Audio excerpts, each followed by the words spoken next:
কেউ তোমাকে নিতে আসেনি? না, পাপা এখনো আসেনি। তোমার নাম কি মা? রুহি,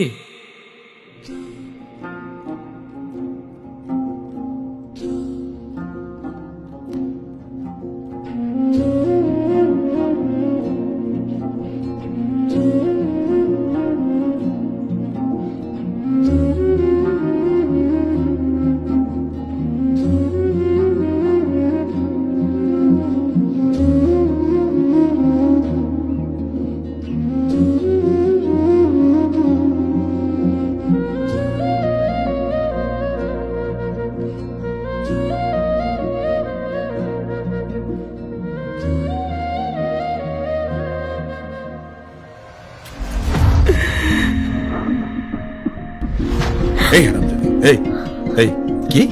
আচ্ছা বাবা, তুমি কি রুহি আন্টিকে এখনো মনে করো? তোর মতো বক্তার সাথে আমি রেখে আছি, অন্য কেউ হলে জীবনে থাকতো না। তাই বলে তুমি আমাকে এভাবে ইগনোর করতেছো কেন? আমার দোষটা কি? আরে ভাই, ভালোবাসা এত সোজা না রে। যখন অভাবে পড়বো না, ভালোবাসা লাথি মেরা ফালা থেকে চলে যাবে। মা, তুমি না আজকে আমার থেকে এক্সট্রা 10 মিনিট চেয়েছিলে খেলার জন্যে? যাও তুমি খেলো। Thank you papa, I love you too much.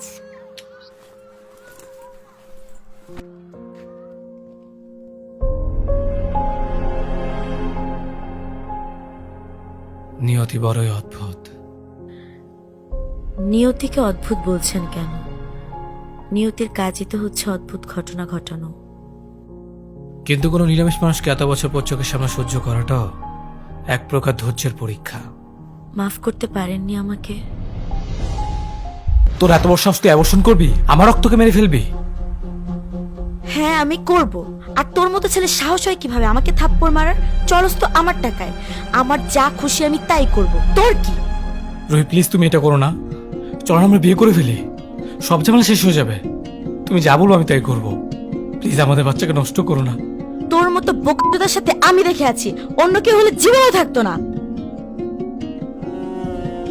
Ruhi please, Ruhi আমাদের বাচ্চাকে নষ্ট করো না। রুহি, রুহি প্লিজ, রুহি,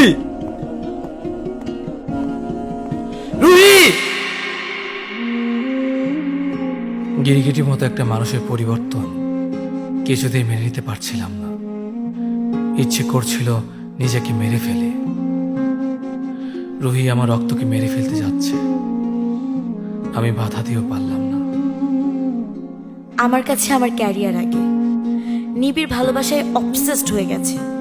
আর যাই হোক, অবসেসড সাইকো কারো কথা শুনে আমি আমার লাইফ নষ্ট করতে পারবো না। একটা মানুষ কতটা জানোয়ার হলে নিজের সন্তানকে ভেবে মেরে ফেলতে পারে।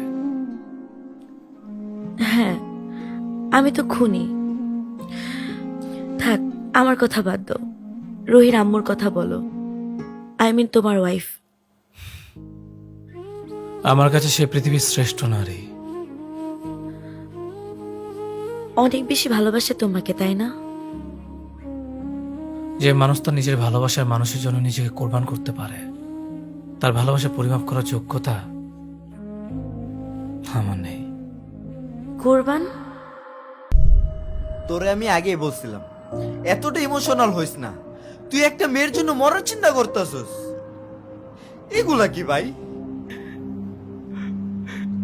দোষ আমার দুনিয়া উল্টে গেছে। দোষ রুই আমার সন্তান রে মারছে, আমার মনটাও ভাঙছে। ও কি রবট? একবার আমারে বুঝলো না। এত বড় ধোকা দোষ আমি নিতে পারতেছি না।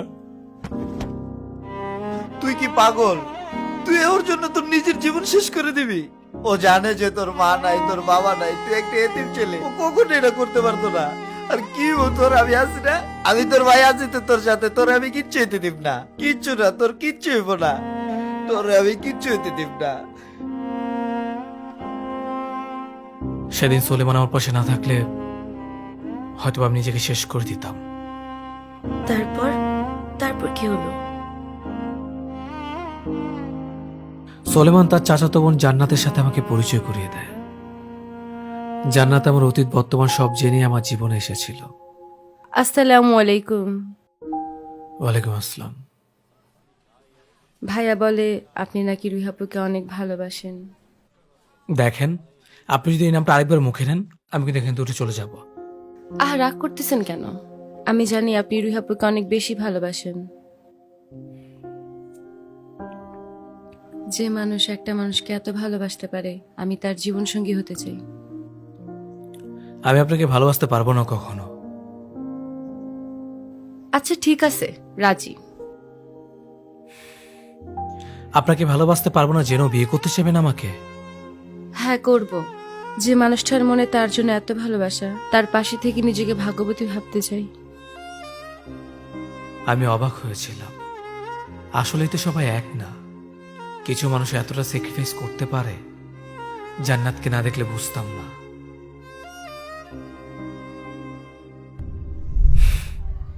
এবার তোমার কথা বলো, অ্যাক্ট্রেস নাকি মডেল?